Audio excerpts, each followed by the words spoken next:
여러분 안녕하세요. 김 작가입니다. 최근 가족 모임이나 친구들과의 대화 주제 혹시 바뀌지 않으셨나요? 과거엔 자녀 교육이나 건강 이야기가 주를 이뤘다면 요즘은 너 그 종목 잡았어? 삼성전자가 얼마래? 이런 투자 이야기가 60대 이상의 대화창을 점령하고 있습니다. 평생을 저축과 부동산만 믿고 살아온 5060 세대들이 지금 가장 뜨겁고 위험한 주식 불장 한복판에 서 있습니다. 코스피 5000포인트 돌파라는 장밋빛 전망과 쏟아지는 부동산 규제 사이에서 은퇴자금의 성격이 지키기 위해서 공격으로 급변하고 있습니다.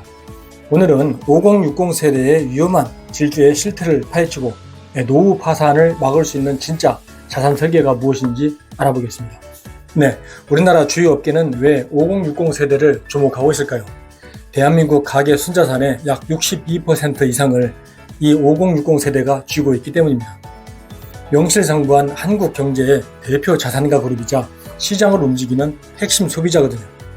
과거의 시니어가 전략의 상징이었다면 지금의 5060은 액티브 시니어로 불리면서 백화점 명품 매출의 약 30%, 고급 세단 시장의 40%를 차지하는 큰 손으로 진화를 했습니다. 업계에서는 이들을 이 AJ 세대라고 정의를 합니다. 자산을 위해 돈을 쓸 준비가 된 가장 강력한 집단이라는 뜻이죠. 하지만 이들의 통계치가 최근 예사롭지 않습니다. 지난 1년간 60대 이상의 신규 주식 계좌 개설수는 전년 대비해서 무려 590%나 폭증했습니다. 더 놀라운 것은 투자 방식이죠. 신용융자, 즉 빚을 내서 투자하는 B2 비중이 27%로 역대 최고치를 기록했습니다. 2030 청년들보다 60대 어르신들이 더 공격적으로 빚을 메고 있다는 뜻입니다. 특히 50대의 주식 회전율은 837%로 전 세대 통틀어서 1위입니다.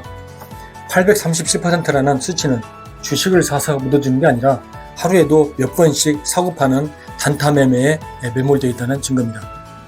주식 경험과 지식이 부족한 상태에서 뛰어드는 이 묻지마 불나방 투자 과연 안전할까요? 평생 아껴온 소중한 퇴직금, 그리고 노후의 마지막 보루인 집. 왜 5060 세대는 이 안전한 자산들을 들고 위험천만한 주식시장으로 뛰어드는 걸까요? 그들의 속사정을 들여다보면요, 단순히 높은 수익을 쫓는 탐욕보다는 도저히 가만히 있을 수 없게 만드는 생존의 공포가 자리 잡고 있습니다. 첫 번째 원인은 부동산 자산의 역설입니다. 대한민국 60대 이상의 자산 비중을 보면 약 80%가 부동산에 쏠려 있죠. 집 한 채가 전 재산인 분들이 대다수라는 뜻입니다. 하지만 정부의 공시가격 현실화 정책과 보유세 강화는 이들에게 세금 폭탄이 됐습니다. 소득은 끊겼는데 공시가격이 오르면서 재산세와 종합부동산세는 눈덩이처럼 불어났고, 여기에 연동된 건강보험료 인상은 은퇴자들의 목을 조르고 있습니다. 가만히 집 한 채 지키고 있다가는 안전자리에서 노후 자금이 세금으로 다 녹아버리겠다는 비명이 나옵니다. 결국 세금을 낼 현금을 마련하기 위해서, 혹은 집값을 뛰어넘는 수익을 내기 위해서 무리하게 주식시장의 문을 두드리는 셈입니다. 두 번째는 마이너스 실질금리의 공포입니다. 현재 우리 경제는 물가 상승률이 은행 예금 금리를 앞지르는 상황이죠. 예금 금리가 3%인데 물가가 4%, 5%씩 오른다면 은행에 돈을 넣어둘수록 내 자산의 실제 가치는 매년 1%, 2%씩 사라지는 셈입니다. 2026년 현재 짜장면 한 그릇 가격이 10,000원을 훌쩍 넘는 고물가 시대의 과거의 연금 소득만으로는 손주 용돈은커녕 기본 생활비조차 감당하기 어렵다는 명확한 현실을 자각한 것이죠. 여기에 30대 자녀들의 독립과 결혼 지원이라는 무거운 짐까지 겹치면서 5060은 안전하게 망하느냐, 위험하게 베팅하느냐는 극단적인 선택지 앞에 놓였습니다.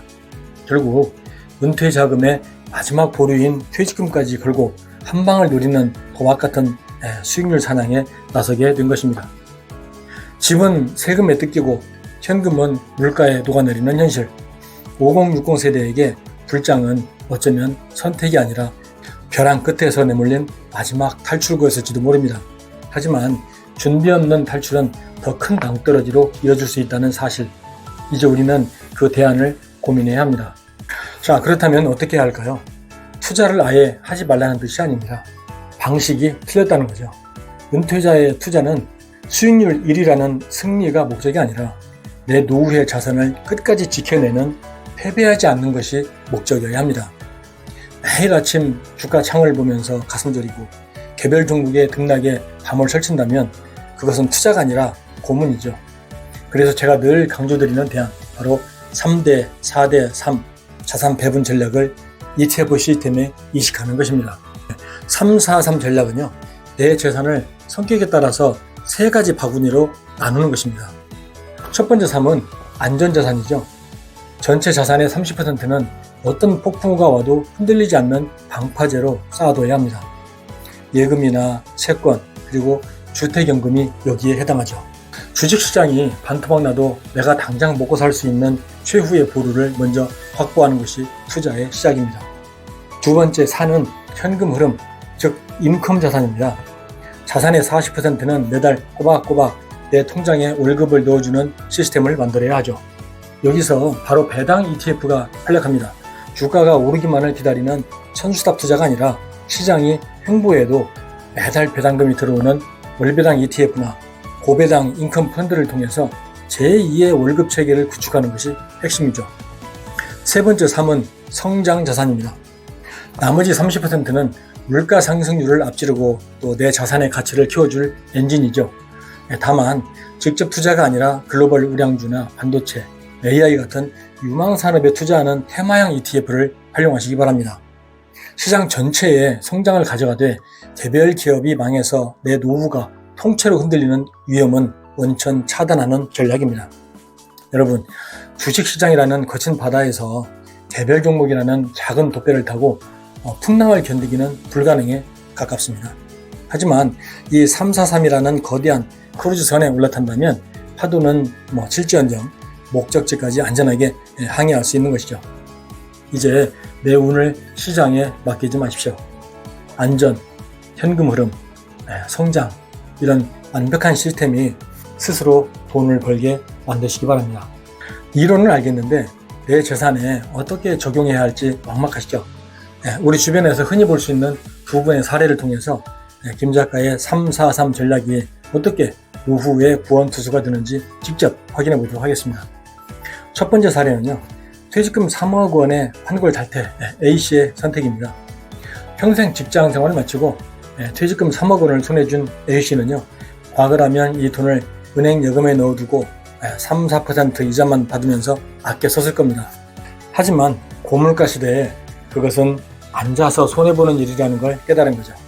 A씨는 퇴직금을 343 전략으로 재편을 했습니다. 먼저 안전 3, 9천만 원은 CMA나 단기 채권 등 즉시 현금화가 가능한 안전자산에 두어서 심리적인 방어선을 구축을 했습니다. 두 번째 현금 흐름 4는요 1억 2천만 원인데요. 미국 배당 귀족주 ETF하고 국내 고배당 ETF에 분산해서 투자를 했습니다. 여기서 매달 꼬박꼬박 들어오는 배당금은 A씨의 제2의 월급이 된 셈이죠. 마지막으로 성장 3은요 9천만 원인데요. 반도체나 AI 같은 글로벌 성장주 ETF에 담았습니다. 당장의 수입보다 5년, 10년 후에 내 자산의 가치를 키워줄 엔진인 거죠. 결과는 어떨까요? 원금의 변동성은 최소화하면서도 매달 연금 같은 수익이 통장에 딱딱 꽂힙니다. 예금만 하던 시절보다 자산의 체력은 훨씬 더 단단해졌죠. 두 번째 사례인데요. 집을 줄여서 현금 제조기를 만든 B씨의 결단입니다. 자산의 80%가 집 한 채에 묶여 매달 세금과 건보료 고통을 겪던 B씨. 이분은요, 과감한 다운사이징을 선택했습니다. 살던 집을 팔아버리고 조금 작은 신축 아파트로 옮기면서 생긴 여유자금 5억 원. 이분은 역시 이 돈을 343 원칙에 넣었습니다. 먼저 1억 5천만 원은요, 예비비와 채권에 두어서 가계의 안정을 꾀했습니다. 두 번째 현금 흐름 2억 원을 월 배당 ETF와 우량 금융주에 투자를 했죠. 여기에 기존 집을 담보로 한 주택연금까지 신청을 했습니다. 나머지 성장 3, 1억 5천만 원은 나스닥 100이나 기술주 ETF에 투자해서 노후 자산이 물가 상승률에 뒤처지지 않게 설계를 했습니다. B씨의 삶은 완전히 바뀌었죠. 주택연금에 ETF 배당금까지 더해지니까 매달 500만 원 이상의 현금 흐름이 확보된 겁니다. 집을 지키느라 쩔쩔매던 과거에서 벗어나서 이제는 나를 살리는 현금과 함께 여유로운 은퇴 생활을 누리고 있습니다. 여러분, 노후의 시간은 젊은 시절의 시간과 다릅니다. 한 번에 큰 실수를 만회할 기회가 주어지지 않기 때문입니다. 시장의 광풍에 휩쓸려서 무분별한 비투와 단타에 소중한 노후 자금을 던지지 마십시오. 공부하지 않는 종목 선정은 독입니다.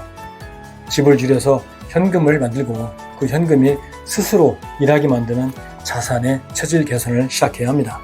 오늘 제가 말씀드린 ETF 포트폴리오와 자산 배분 원칙이 여러분의 평온한 노후를 지켜주는 든든한 방패가 되길 바랍니다. 오늘 준비한 내용은 여기까지입니다. 여러분의 자산 설계를 응원하겠습니다. 구독과 좋아요로 함께 해주시고요. 시청해주셔서 감사합니다.